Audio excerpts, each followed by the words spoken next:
Bismillahirrahmanirrahim. InsyaAllah. Nama Ustaz Muhammad Zikri bin Muhammad Luqman. Hari ini Ustaz akan mengajar kamu tajuk kefarduan solat Jumaat. Memandangkan sekolah tutup kan, hari ini Ustaz akan membuat kelas online saja. Anak-anak murid semua sihat ya? Alhamdulillah semua sihat insya-Allah.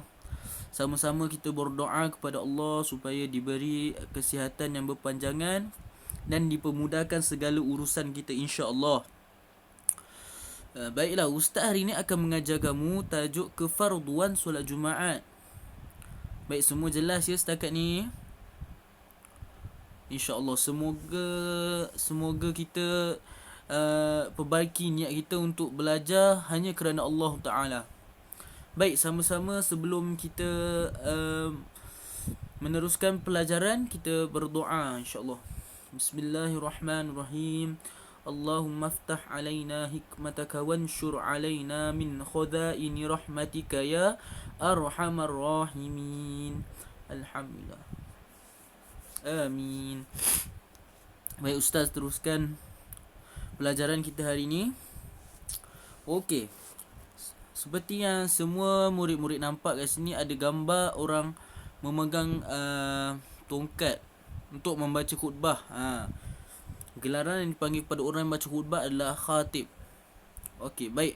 Maksud solat Jumaat di sini, solat fardu 2 rakaat. Baik, 2 rakaat yang dilakukan pada hari Jumaat yang menggantikan solat Zuhur, dan ianya dilakukan secara berjemaah selepas mendengar khutbah. Baik, semua jelas ya? InsyaAllah. Hukum solat Jumaat itu sendiri fardu ain, iaitu wajib dikerjakan atas setiap mukallaf dengan syarat-syarat tertentu. Baik, semua faham ya? Hukumnya kat sini adalah wajib. Wajib. Baik ya? Kita teruskan. Seperti firman Allah. Di sini Ustaz bagi firman Allah serta sabda Rasul mengenai solat Jumaat. Baik ya? Maksudnya firman Allah, wahai orang-orang yang beriman, apabila diserukan azan untuk mengerjakan solat pada hari Jumaat, maka segeralah kamu pergi ke masjid untuk mengingati Allah dengan mengerjakan solat dan tinggalkan berjual beli pada saat itu. Yang demikian adalah baik bagi kamu jika kamu mengetahui hakikat yang sebenarnya. Nampak tak kat situ Allah menyeru semua pada hari Jumaat apabila azan je Zuhur, segeralah kamu ke masjid untuk mengingati Allah dan mengerjakan solat. Sabda Rasul pula yang Ustaz bagi kat sini, yang tadi ayat Al-Quran tadi, surah Al-Jumu'ah ayat ke-9. Baik, kalau sesiapa anak-anak murid Ustaz yang nak buat rujukan atau nak membaca, nak tengok ayat tersebut, boleh buka Al-Quran, surah Al-Jumu'ah ayat ke-9. Baik, seterusnya sabda Rasul. Sabda Rasul mengenai solat Jumaat. Solat Jumaat itu hak wajib dikerjakan oleh tiap-tiap orang Islam dengan berjemaah, kecuali 4 jenis manusia: hamba sahaya yang dimiliki, perempuan, anak-anak dan orang yang sakiti. Baik, orang yang sakit. Solat Jumaat ini wajib kepada setiap orang Islam dengan berjemaah, kecuali Nabi ada sebut kat sini, kecuali 4 golongan ni. 4 golongan, hamba, kanak-kanak, perempuan dan orang yang sakit. Sekejap lagi Ustaz akan ulas dengan lebih meluas. Okey. Sabda Rasul tadi riwayat Abu Daud dan Hakim. Baik, Ustaz teruskan. Syarat-syarat wajib solat. Syarat-syarat wajib solat Jumaat, yang pertama Islam, dan tidak wajib bagi orang yang kafir. Okey, baligh kedua, tidak wajib bagi kanak-kanak yang belum baligh. Yang belum baligh ini tidak dapat membezakan antara yang baik dan yang buruk. Yang berakal yang ketiga, tidak wajib bagi orang yang gila. Orang gila tidak boleh sembahyang Jumaat.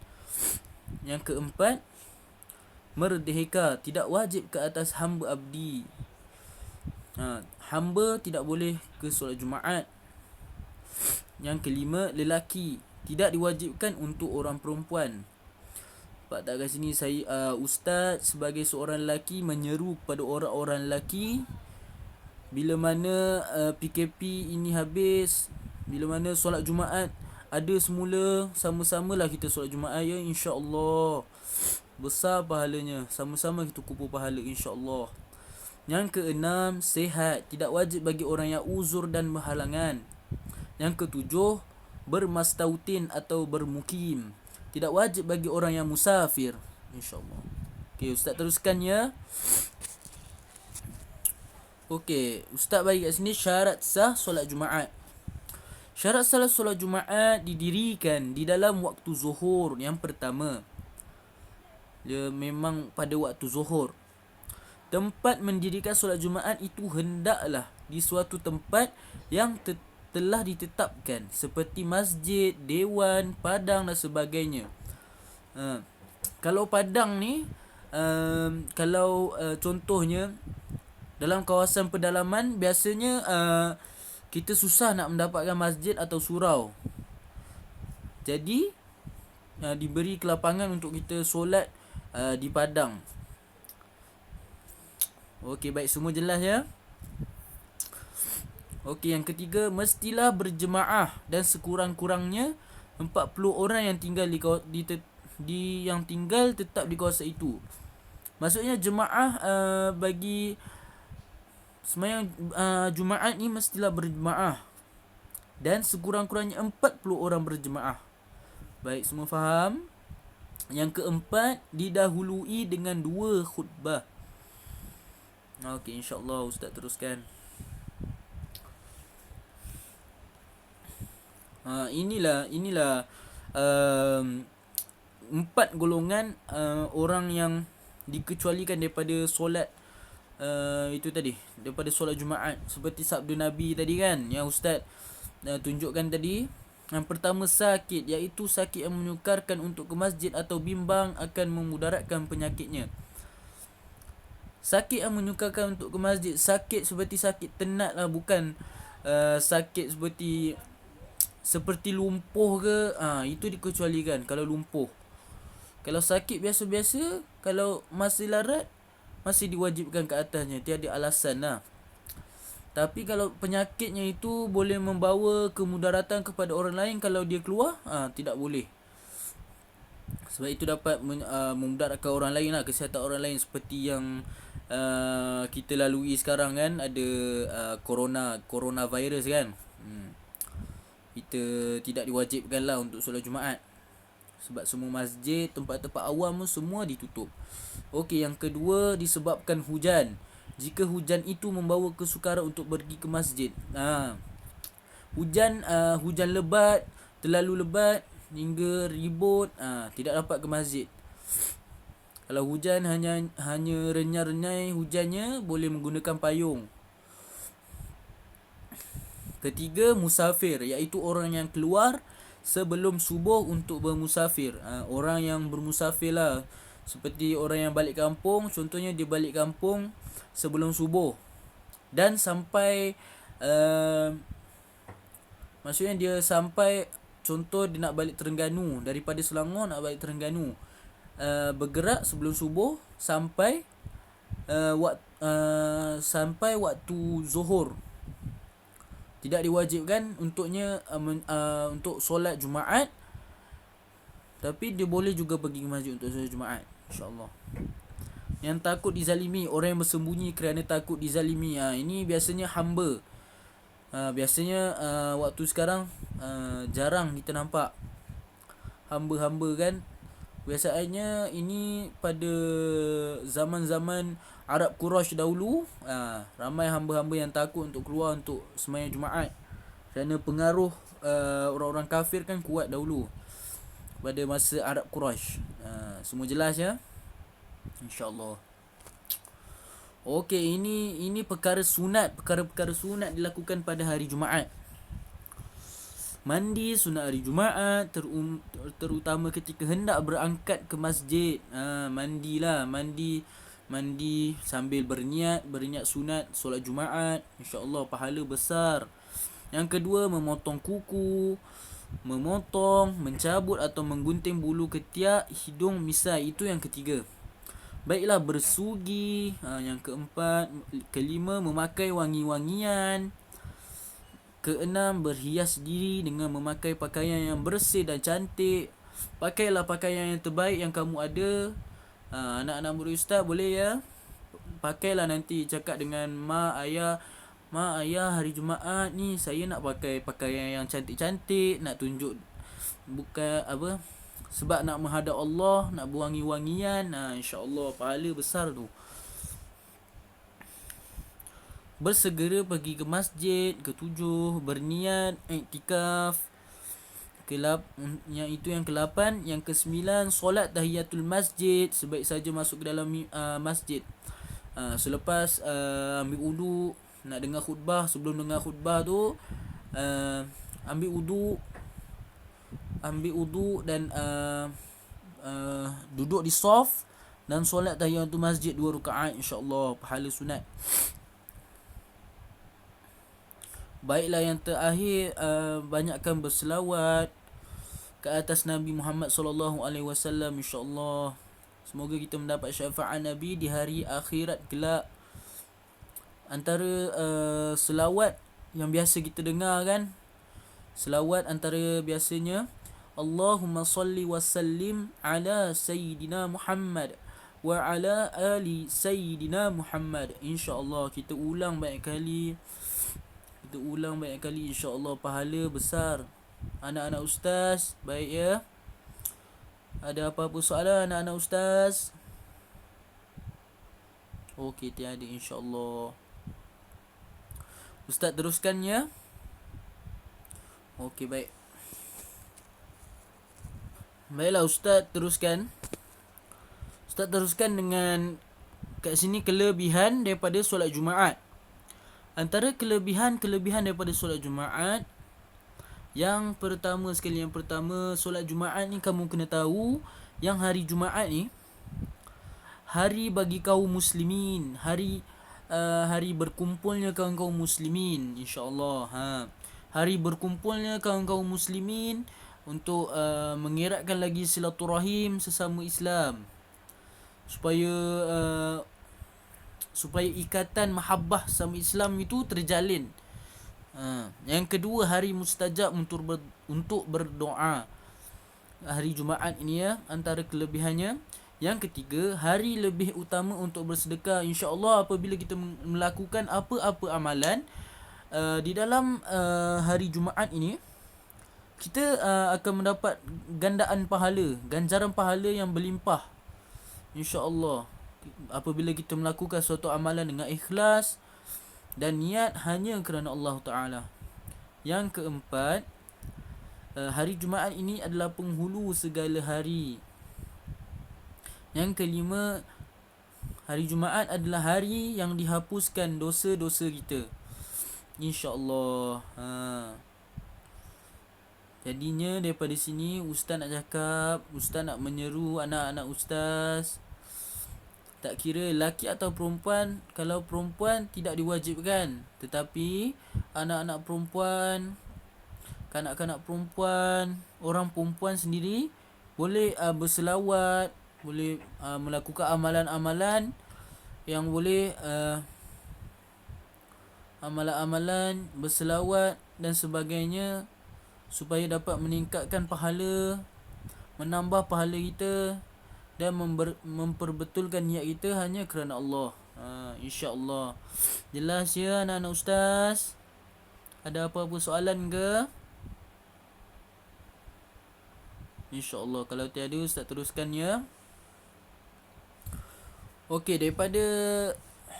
kat sini ustaz akan tunjukkan hikmah daripada solat Jumaat. Hikmahnya, antara hikmah, okey, apabila kita melakukan solat Jumaat ini, dapat mengeratkan hubungan silaturahim sesama muslim. Kerana itu ini dipanggil hari berhimpunnya kaum muslimin. Dapat mengeratkan hubungan sesama muslim dan tiada pergolakan berlaku antara Islam lah. Sebab Islam kan tak menggalakkan dan tak menggalakkan untuk kita bermusuh, untuk kita berlawan sesama sendiri, untuk kita berperang. Itu tiada dalam Islam. Itu bukan sifat-sifat seorang muslim. Sifat seorang muslim adalah seorang yang pemurah, peramah. Yang kedua, melatih untuk taat kepada Allah dan hidup lebih berdisiplin. Supaya untuk melatih diri kita lebih taat dan lebih taat kepada perintah Allah, supaya kita ikhlas untuk melakukan ibadah kepadanya. Yang ketiga, menyeru kepada kebaikan dan mencegah kepada kemungkaran. Seperti ada dalil Al-Quran yang menyebut solat kan dapat mencegah kemungkaran. Seperti ayat Quran, Ustaz tak ingat ayat ke berapa, surah apa Ustaz tak ingat. A'udzubillahi minasyaitonirrajim. Innas salata tanha 'anil fahsya'i wal munkar. Maafkan Ustaz kalau ada tersilap ya. Okey, yang seterusnya mendapat ganjaran pahala yang besar. Yang kelima, mengambil iktibar dan pedoman daripada khutbah yang telah disampaikan. Khutbah yang disampaikan itu boleh kita jadikan sebagai pedoman atau nasihat. Kita boleh ambil sebagai nasihat untuk kita mempraktikkan dalam kehidupan seharian kita, supaya kita menjadi seseorang Muslim yang beriman dan berakhlak mulia, insya-Allah. Ustaz teruskan ya. Okey, baik. Okey, kita dah, anak-anak Ustaz, kita dah sampai kepada pengakhirannya di sini. Okey. Ini antara soalan-soalan famous atau soalan-soalan yang kebiasaannya akan didengar, akan orang tanya, akan biasa orang ajukan kepada Ustaz tentang solat Jumaat. Biasanya banyak, sepatutnya banyak lagi, tapi Ustaz berikan kepada kamu yang basic supaya kamu mudah faham dan supaya kamu dapat faham dengan lebih baik lah. Okey, semua ya. Yang pertama, adakah sah solat Jumaat secara sendiri?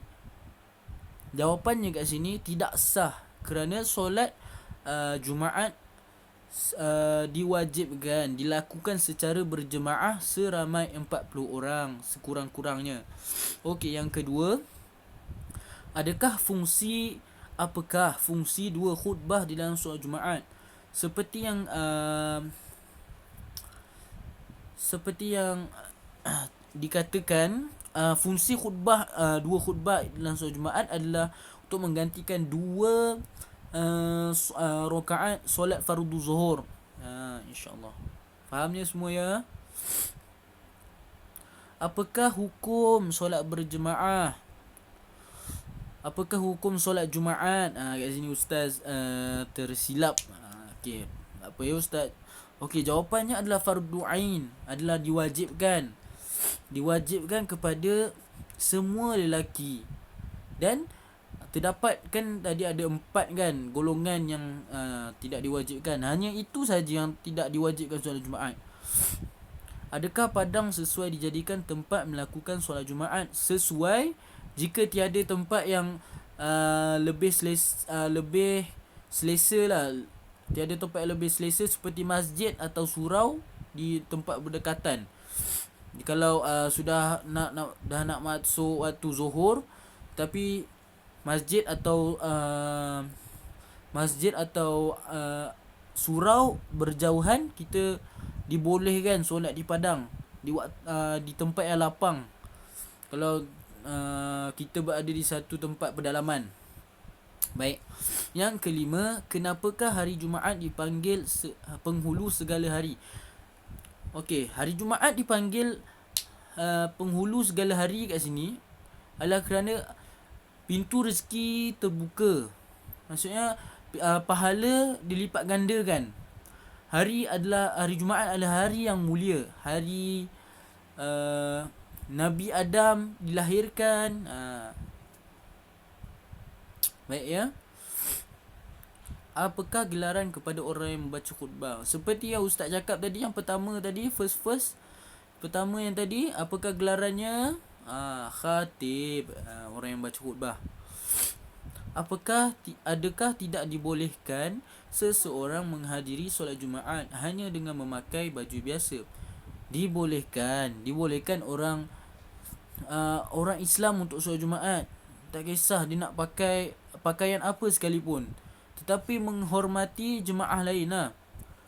Kalau yang memakai pakaian-pakaian yang sunat, seperti pakaian putih kan, pada hari Jumaat kita disunatkan pakai pakaian putih untuk mendapat lebih banyak pahala mengikut sunnah Rasulullah. InsyaAllah dapat pahala yang berlipat ganda. Tapi kepada mereka yang memakai pakaian yang biasa, tidak apa-apa, boleh solat Jumaat sekali, InsyaAllah. Baik, sampai di sini saja pelajaran kita hari ini. InsyaAllah diharapkan semuanya faham, semuanya apa yang disampaikan jelas. Jika ada salah silap datangnya dari ustaz sendiri, semuanya dari kesilapan ustaz sendiri, InsyaAllah maafkan jika ada kekurangan atau kekhilafan. InsyaAllah. Selamat Hari Raya kepada anak-anak murid ustaz. Semoga semuanya sihat-sihat selalu, InsyaAllah. Baiklah, sampai di sini saja pelajaran kita hari ini. Maka ustaz tamatkan dengan tasbih kifarah dan suratul As. Sama-sama ya, tanda tangan semua. Subhanaka Allahumma wa bihamdika ashhadu an la ilaha illa anta astaghfiruka wa atubu ilaih. Bismillahirrahmanirrahim. Wal 'ashr innal insana lafi khusr illa alladhina amanu wa 'amilus solihat wa tawasaw bil haqq wa tawasaw bis sabr. Amin. Wabillahi taufiq wa hidayah. Wassalamualaikum warahmatullahi wabarakatuh. Syukran semua, syukran, insyaAllah. Assalamualaikum warahmatullahi wabarakatuh.